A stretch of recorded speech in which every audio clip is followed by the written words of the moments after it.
Binisita ti Cordillera Regional Project Monitoring Committee ti Barangay Gadang iti Kapangan, Benguet, tapno sukimatan ti rason ti panakaitantan ti konstruksyon ti proper Gadang-Lao-angan Road.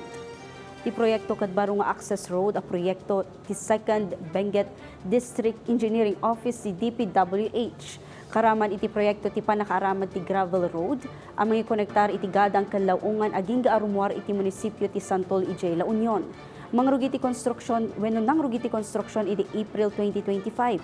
Sigun iti kontraktor ti panakaitantan ti proyekto kadgapo iti panagngato ti presyo ti petrolyo kan panagkadkadag iti daduma a fuel refilling station nga agilako iti krudo ka stock wenno reserba a maramat kadag iti road project. Nakipagdialogo ti RPMC team kadag iti opisyalis ti ili kan masaknan ni opisina tapno maituloy ladta ti patrabaho.